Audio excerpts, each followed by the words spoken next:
Bonjour à vous et bienvenue sur ce nouvel épisode du podcast de la puissance mentale. Aujourd'hui, j'inaugure avec vous un nouveau style d'épisode tout simplement parce que je vais répondre à vos questions. Oui, je me suis dit que effectivement, ça pouvait être intéressant de répondre à des questions qui étaient concrètes, qui étaient de votre quotidien.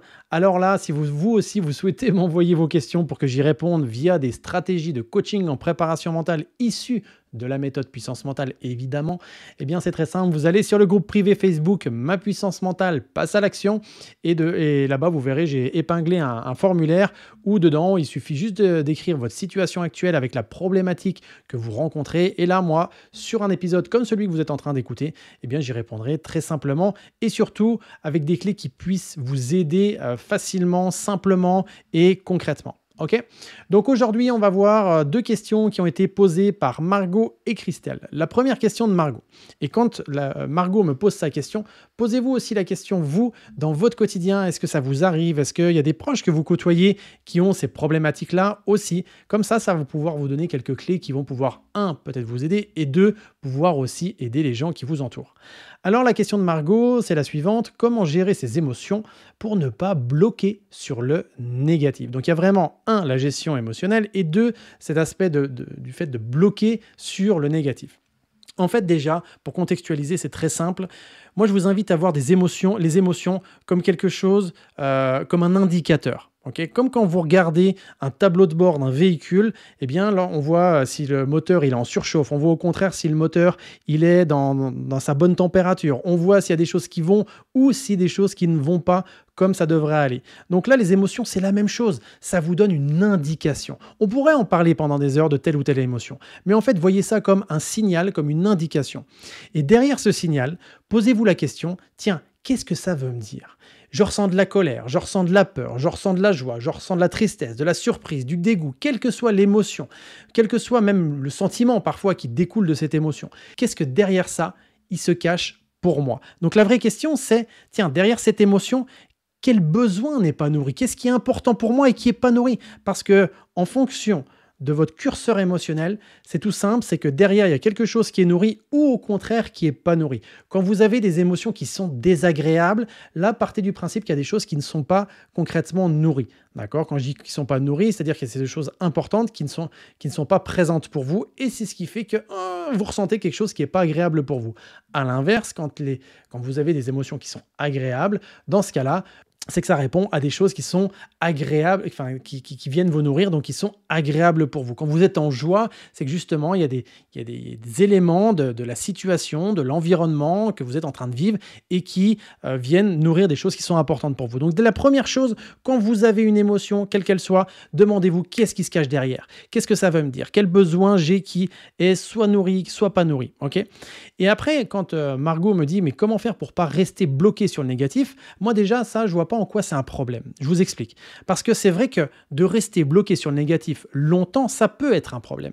Mais de rester sur le négatif quelques instants en conscience, c'est pas problématique parce que ça permet justement d'observer ce qui convient ou ce qui convient pas.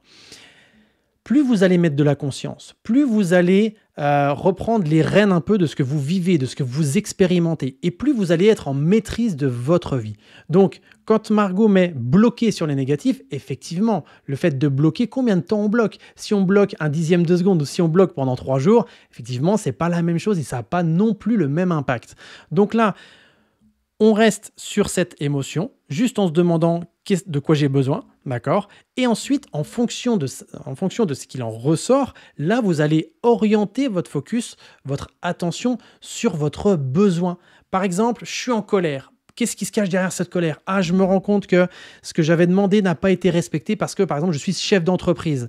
Dans ce cas-là, qu'est-ce que je mets derrière? Comment je peux faire pour venir nourrir ce besoin qui n'a pas été respecté? Okay? Donc ça, c'est simple. Il y a l'action qui va venir contrecarrer cette émotion que vous ressentez.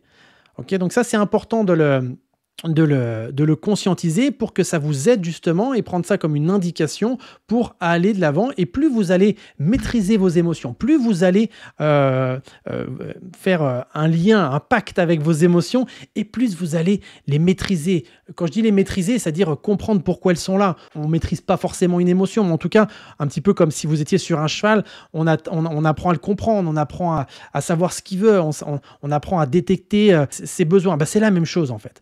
Donc une fois que vous avez compris ce qui se cache derrière, donc demandez-vous comment vous pouvez exprimer le besoin qui n'est pas nourri. En l'occurrence, pour répondre à la question de Margot, comment faire pour pas bloquer quand on est sur le négatif, justement pour ne pas bloquer, c'est d'exprimer ce qui ne te convient pas. Eh bien, il faut l'exprimer. Donc tu peux l'exprimer via une parole, via un comportement, via une action vis-à-vis de toi-même, vis-à-vis des autres. Et ça, c'est intéressant de remettre de la conscience dessus. Maintenant, pour vous aider quand parfois on a une émotion qui est très très forte, là, l'idée, c'est avant de passer à l'action, c'est peut-être de prendre un temps pour soi, pour justement que cette émotion, elle redescende et qu'on revienne plus dans cette zone de maîtrise. Donc là, vous pouvez effectuer quelques respirations relaxantes, très simplement, notamment quand c'est de la colère, ça peut être même de la tristesse, ça peut être du dégoût ou autre, peu importe l'émotion, mais ça va vous permettre de revenir dans cette zone de maîtrise. Donc, vous inspirez pendant 3-4 secondes et vous expirez pendant 6-7 secondes pour justement vous reconnecter à vous-même et pas réagir ou ne pas mettre des actions qui sont poussées plus par l'émotion que par votre raison. D'accord ? Donc, si je peux résumer très simplement pour répondre à la question de Margot, comment gérer ses émotions pour ne pas bloquer sur le négatif, c'est 1. Identifier justement cette émotion. Est-ce que c'est de la tristesse, de la colère, de la peur? Est-ce que c'est un mélange des deux? Ou c'est plutôt un sentiment? Je me sens frustré, je me sens mal dans ma peau. Bref, on n'est pas obligé de mettre ça aussi derrière une émotion bien particulière. C'est vous. Adoptez vos propres mots, d'accord? On n'est pas à l'école, là, hein. C'est vraiment le terrain. Qu'est-ce qui se passe là? Qu'est-ce que vous ressentez en fait? Ok? 1, c'est un indicateur de ce que vous ressentez. 2, qu'est-ce qui se cache derrière? 3, est-ce que j'ai besoin ou pas de reprendre un temps pour redescendre en niveau émotionnel parce que c'est trop fort et si je mets une action tout de suite, ça va être prématuré. Donc le 3, c'est vraiment peut-être faire une respiration ou autre. Et 4, quelle est l'action concrète que je vais mettre en place pour justement venir nourrir cette émotion, notamment si elle est désagréable. Maintenant, si vous vivez de la joie, c'est intéressant de l'identifier aussi parce que cette joie, cet épanouissement, bref, quelle que soit l'émotion agréable que vous êtes en train de vivre, c'est important donc de l'identifier parce que ça vous permettra de savoir ce qui vient nourrir ou pas quand vous êtes en joie ou quand vous vivez des moments qui sont agréables. D'accord ? Donc voilà pour la réponse très simple que je peux faire à Margot aujourd'hui. Ensuite, on a une question qui nous vient de Christelle. Alors Christelle, elle nous donne sa situation. Bonjour Geoffrey. Bonjour Christelle. Après un burn-out au chômage par choix, entre parenthèses licenciement pour inaptitude, je ne pouvais plus retourner dans ce milieu professionnel car l'évolution ne me correspondait plus du tout. Actuellement, je reprends goût à la vie et j'ai retrouvé mon sourire naturel, entre parenthèses non forcé. Je suis de nouveau dans l'action, un peu plus chaque jour qui passe et vis totalement dans le présent. J'ai fini mon bilan de compétences, ce qui a fait ressortir tous mes atouts, ma personnalité. Je commence une formation en perfectionnement informatique car c'est ce qui m'attire pour le moment. Seulement, mon problème est que je reste dans le flou au niveau de ma voie professionnelle. Voilà le résumé de mon questionnement. Merci beaucoup de me permettre de poser ce problème. Belle continuation.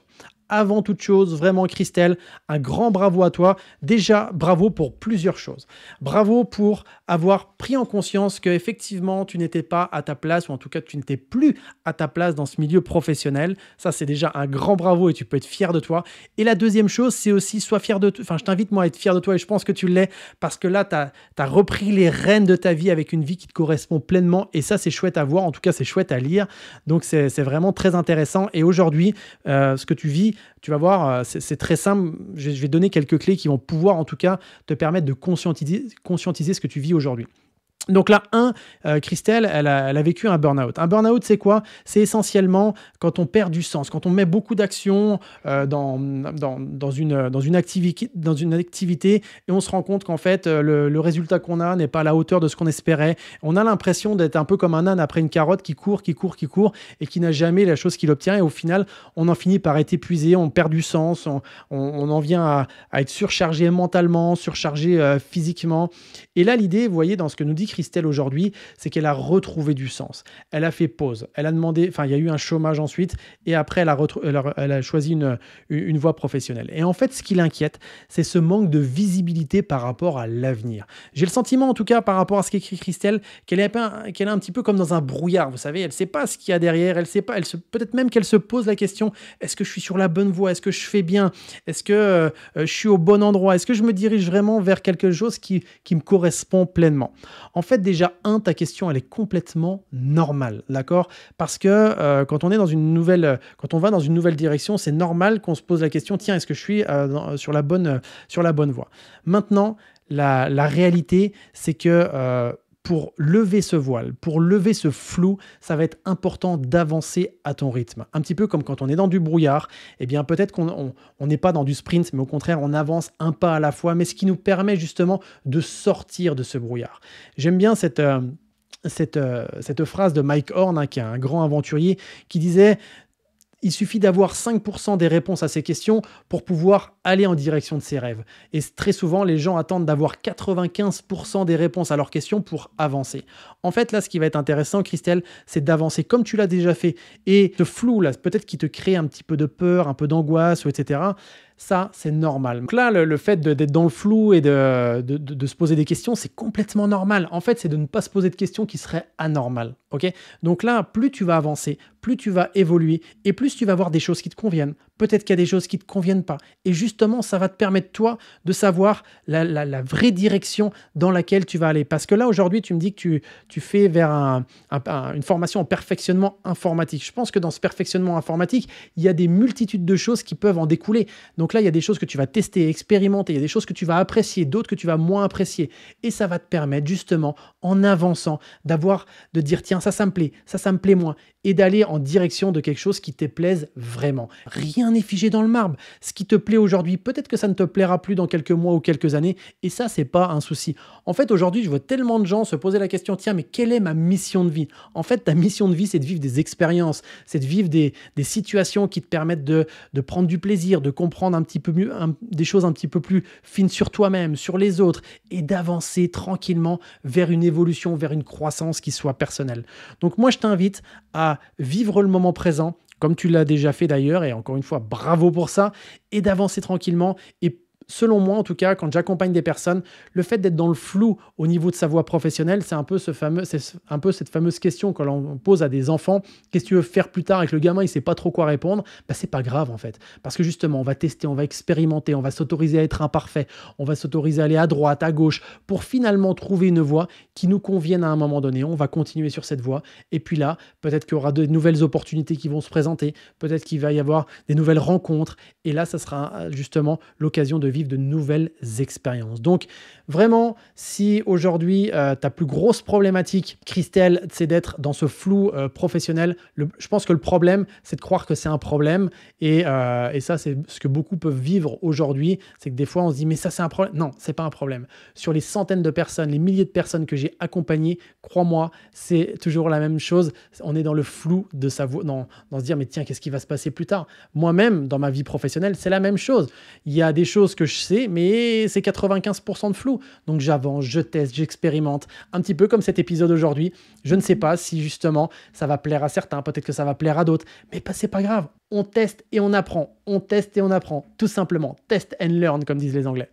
Voilà pour ces deux questions qui m'ont été posées par Margot et Christelle. J'espère que ça vous aide. Et en tout cas, prenez soin de vous. Si vous avez d'autres questions, si vous avez des questions à me poser, n'hésitez pas donc à remplir le formulaire présent sur le groupe privé Ma puissance mentale passe à l'action. J'y répondrai avec grand plaisir. Et la semaine prochaine, on répondra à 2 autres questions. Allez, prenez soin de vous. Bye tout le monde.